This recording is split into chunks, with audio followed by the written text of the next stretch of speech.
শুভ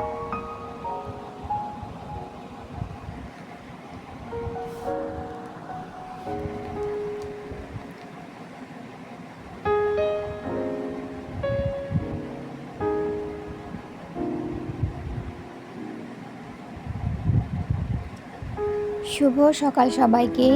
কেমন আছো তোমরা সবাই? আশা করছি তোমরা সবাই ভালো আছো, সুস্থ আছো। আজ হলো রবিবার। আমার আরেকটি নতুন ব্লগে তোমাদের সবাইকে স্বাগত। আর সকালবেলা তো আমি এখন ছাদে চলে এসেছি। আর রবিবার মানেই তো ছুটির দিন, চাপটা একটু কমই থাকে। তবে হ্যাঁ, রান্নাঘরে সকালবেলা গিয়ে রান্না বান্নার এটা একটা চাপ থেকেই যায়। রবিবার মানেই যে রান্না নেই বা রান্না দেরি করে করব তা তো নয়। চলো ফুলগুলো তাহলে তুলে নিই। বন্ধুরা, আজকে আমার ভিডিওটা তোমাদের কাছে ভালো লাগলে প্লিজ একটা লাইক দিয়ে ভিডিওটা দেখা শুরু করো, কমেন্ট করো, শেয়ার করো। আর নতুন বন্ধু হয়ে থাকলে অবশ্যই আমার চ্যানেলটি সাবস্ক্রাইব করে আমার পাশে থেকো। আর তোমাদের কাছে সম্পূর্ণ ভিডিওটা দেখার অনুরোধ রইল। প্লিজ তোমরা কেউ টেনে টেনে ভিডিওটা দেখো না। যাই হোক, ছাদে থেকে ফুলগুলো একে একে তুলে নিই। আর প্রত্যেক দিনই না লক্ষ্মী জবাগুলো মোটামুটি 2-4টে বা কোন দিন তারও বেশি করে ফোটে, বেশ ভালো লাগে। আর এই চন্দন জবাটাও 2-1 বা 3-4টে এরকম করে ফোটে। যাই হোক, মেয়ে তো ঘুমোচ্ছে, আমি নিজেই চলে এলাম ফুলগুলো তুলতে। আর এখানে ঘন্টা জবা না কয়েকটা, দুটোর মতন জবা ফুল, ছোট্ট ছোট্ট একদম। দেখি নিচে না পড়েছিল, কোনো কারণে হয়তো পড়ে গেছে, গাছ থেকে এমনি ঝরে গেছে। ওই দুটো আমি আবার টবের মধ্যেই রেখে দিয়েছি। চলো, ফুলগুলো প্রায় আমার তোলা হয়ে গেল। ভেবেছিলাম এখানে একটু ছাদে একটু হাঁটাহাঁটি করব, কিন্তু রান্নাঘরে ঢুকতে হবে, এই জন্য আর এখানে বেশিক্ষণ থাকবো না। প্রত্যেক দিনই মোটামুটি বেশ কিছু ফুল পাই, ঠাকুরের আসনটা বেশ ভরেই যায়, ভালো লাগে। আর এখন তো 7:45 বাজে, রোদটাও বেশ গায়ে লাগছে।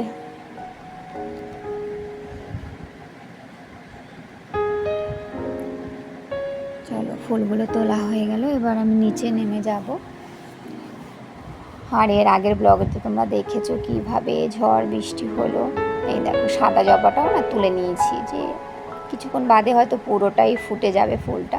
এবার থেকে তাই ভাবলাম যে সাদা জবা বা গোলাপি যে জবাটা আছে ওগুলো তুলে নেব, ঠাকুরের আসনের সামনে রেখে দেবো, যখন তখন হয়তো ফুটে যাবে।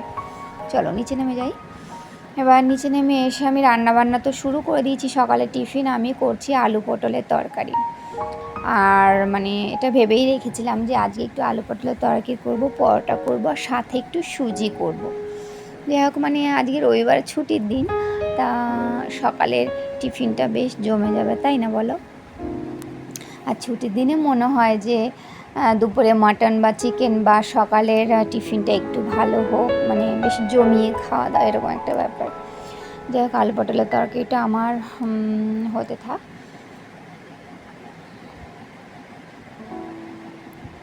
আর এখানে আমি দুধ জাল দিচ্ছি, আর আমি সুজিটা একটুখানি ঘি দিয়ে ভেজে রেখে দিয়েছি। দুধটা জাল দেওয়া হয়ে গেলে আমি এর মধ্যে সুজিটা দিয়ে দেবো। তারপরে দেখো, আলু পটলের তরকারি হয়ে যাওয়ার পরে সুজিও হয়ে গেছে, আমি পরোটাগুলো ভেজে নিচ্ছি। তবে সেদিনে ঝড় বৃষ্টিতে না ওয়েদারটা অনেকটা, মানে গরমের ভাবটা অনেকটা কম আছে। আজকে সকালে একটু চা বিস্কুট খেয়েছি, মানে গরমে তো চা খাওয়া একদম ছেড়েই দিয়েছি, যদিও আমার নেশা নেই, তোমরা অনেকেই জানো। যাই হোক, টিফিন পুরো রেডি করে হাজব্যান্ডকে খেতে দিলাম, সে টিফিন নিয়ে চলে গেছে। এবার সবাই খেয়ে নিয়েছে আর কি, এবার আমি খেয়ে নেবো। চলো তাড়াতাড়ি খেয়ে নিই, তারপরে মেয়েকে আবার ড্রয়িং আছে, ওকে ড্রয়িংয়ে দিয়ে আসতে হবে, ও আর ওর দিদি যাবে একসাথে।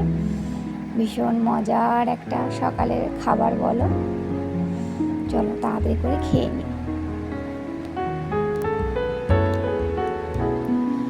এবার ওদেরকে আমি তো ড্রয়িং ক্লাসে দিয়ে আসছি, আর সকালবেলা টিফিন করতেই সময়টা চলে গেল।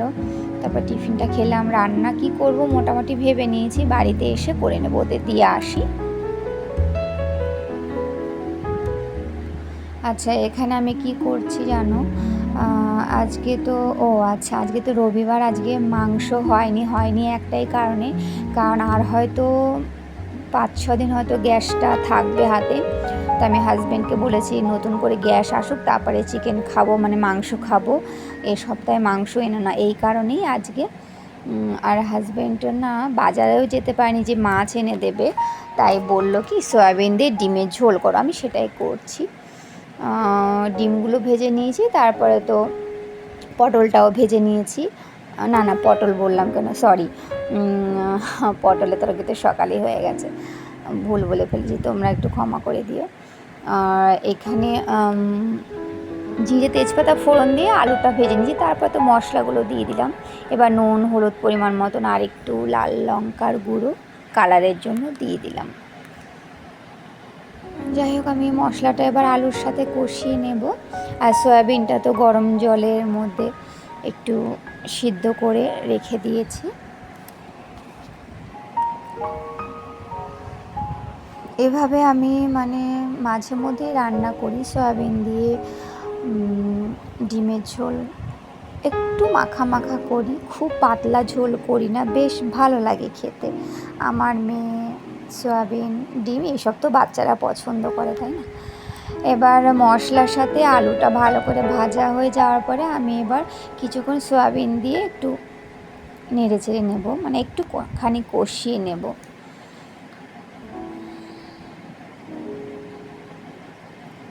তারপরে ভেবেছি আবার নতুন করে গ্যাস আসবে তারপরে চিকেন করব, এই জন্য ভাবলাম দেখো চিকেন রান্না করতে তো অনেকটা সময় যায়, তাই ভাবলাম মাছ বা এরকম কিছু একটা রান্না করি। আর এখন যা পরিস্থিতি, সবাই ঘরে ঘরে গ্যাসটা অন্তত, আর মানে গ্যাসটা আর কি হিসাব করেই সবাই চলার চেষ্টা করছে, কিছু তো করার নেই। আর ইন্ডাকশান ওভেনে আমার রান্না করতে সত্যিই খুব সমস্যা, ওটাতে ভাত আর ডালটাই করছি।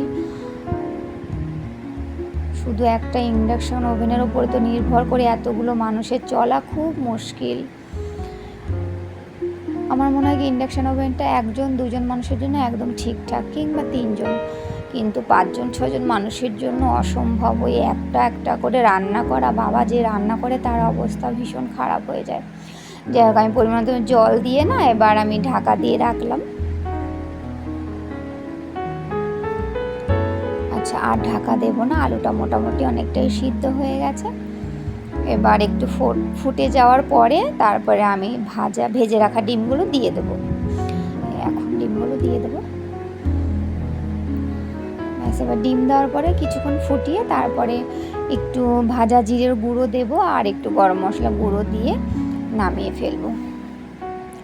আর আমার মেয়েও না চলে এসেছে, মানে আমার রান্নাটা হতে হতে ও চলেও এসছে। ও 10 মিনিট বসুক, তারপরে ওকে আমি খেতে দেবো।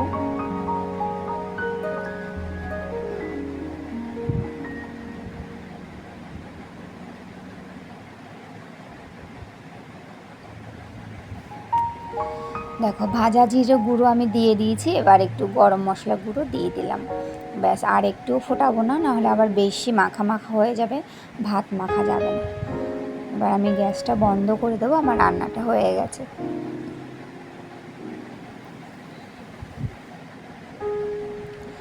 আজকে 2টো পদই করলাম, আর বেশি কিছু করলাম না। আমার শাশুড়ি মা বেড়াতে গেছে, বাড়িতে এখন আমি, আমার মেয়ে আর শ্বশুরমশাই আছি। আর শ্বশুরমশাইয়ের জন্য না 1 পিস মাছের ঝোল আছে, মানে গতকালকে রান্না করেছিলাম সেটাই ছিল ফ্রিজে রাখা, আমি ওটা গরম করে রেখেছি। ওনাকে দুপুরে যখন খেতে বসবে তখন আমি ওই মাছের ঝোল আর ডাল দিয়েই ভাত দেবো। এই দেখো, আজকে রান্না বান্না ডাঁটা আর কুমড়ো দিয়ে ডাল করেছি, আর এই যে ডিমের ঝোল, আর এখানে আছে মাছের ঝোলটা যেটা আমি গরম করে রেখেছি। বন্ধুরা, আজকে ভিডিওটা আমি এখানেই রাখি। তোমরা এতক্ষণ পর্যন্ত ধৈর্য ধরে যারা আমার ভিডিওটা দেখেছো, তোমাদের সবাইকে অসংখ্য ধন্যবাদ। তোমরা ভালো থেকো, সুস্থ থেকো। তোমাদের সাথে আবার দেখা হবে আরেকটি নতুন ভিডিও নিয়ে।